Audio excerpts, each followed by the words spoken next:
अस्सलाम वालेकुम friends, welcome back to top smarties. Drama serial Hum Dono. एक तरफ मोहब्बत की जंग है तो दूसरी तरफ पैसे की।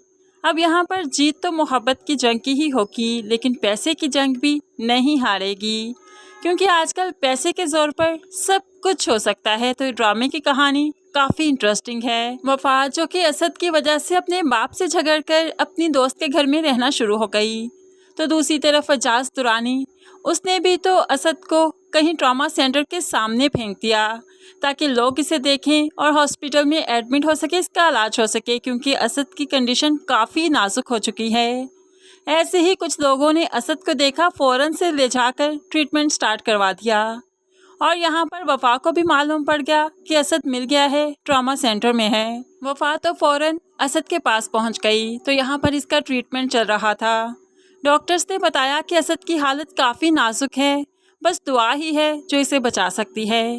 वफा की आंखों से तो ज़ारों कतार आंसू निकलने लगे, लेकिन माँ बाप बेचारे बेबसी की तस्वीर बने, सिर्फ अपने बेटे के ट्रीटमेंट का इंतज़ार कर रहे हैं, सिर्फ डॉक्टर के रिप्लाई का, कि आकर वो क्या जवाब देता है, क्या उनके बेटे की ज़िंदगी बच भी जाएगी या नहीं। लेकिन वफा ये सारा इंतज़ार करना नहीं चाहती, वो तो एजाज दुरानी के खिलाफ केस करना चाहती है। इसीलिए तो वो थाने पहुंच जाती है केस फाइल करने।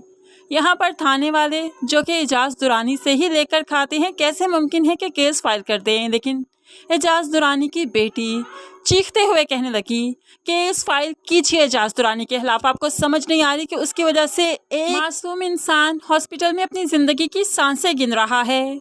ऐसे में एजाज दुरानी के खिलाफ केस हो भी गया तो बेमायनी सा है कि बहुत जल्द ये केस ख़त्म भी हो जाएगा। दूसरी तरफ शहरोज़ अनवर से मिलते हुए उसे पैसे डिमांड करता है, पैसे देता है, उसके भाई की जान की कीमत। लेकिन अनवर इतना कमज़र्फ नहीं कि थोड़े से पैसों के लिए अपने भाई की जान का सौदा कर ले, इसलिए शहरोज़ को यहाँ से वापस ही जाना होगा। अब सुंबुल भी तो बहुत समझाती है एजाज दुरानी को कि असद और वफा के मामले में ना पड़े, वो बहुत चाहती है उसे उनकी शादी करवा दें, लेकिन एजाज दुरानी ऐसा नहीं चाहता। ऐसे में वफा ने सुंबुल को बता दिया कि असद उसे मिल चुका है, और वो फिर उसे मिलने बुलवाती है। मिलकर कहने लगी, मैंने एजाज दुरानी के खिलाफ केस किया है, गवाह की ज़रूरत है, क्या तुम गवाही दोगी?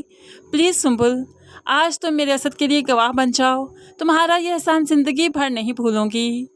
तो सुंबुल भी हामी भरती है कि वो कोर्ट में एजाज दुरानी के खिलाफ गवाही देगी, सच के खिलाफ गवाही देगी, सच के हक में बोलेगी। वफा जो भी कर ले, एजाज दुरानी को कोई परवाह, कोई फिक्र नहीं, क्योंकि वो जानता है कि पैसे के जोर पर वो सबको खरीद सकता है, सब कुछ कर सकता है।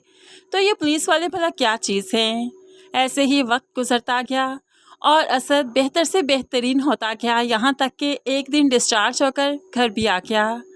अब यहाँ पर एजाज दुरानी को लगता है कि उसकी वफा घर आ जाएगी, लेकिन एजाज दुरानी क्या जाने कि वफा भी उसी की बेटी है, उसी की तरह अखर, उसी की तरह अपने इरादों की पक्की। इसीलिए तो घर जाने के बजाय असद से निकाह कर लेती है, उसकी बीवी बनकर पूरे हक से यहाँ पर रहना शुरू कर देती है, क्योंकि वो वापस जाना नहीं चाहती, असद को छोड़ना नहीं चाहती।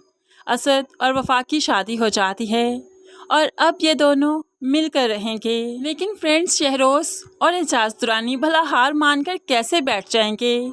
उनकी तो बहुत इंसल्ट हो गई, एक तो केस चल रहा है, दूसरा शादी हो गई, सब कुछ एजाज दुरानी के हाथ से निकल चुका है, लेकिन वो ये सब कुछ बर्दाश्त नहीं करेगा। अब तो असद पर और भी बहुत बुरा वक्त आने वाला है, जो कि कमिंग एपिसोड्स में देखना बहुत इंटरेस्टिंग है, क्योंकि एक तरफ असद और वफा की मोहब्बत चल रही है तो दूसरी तरफ एजाज दुरानी की दुश्मनी।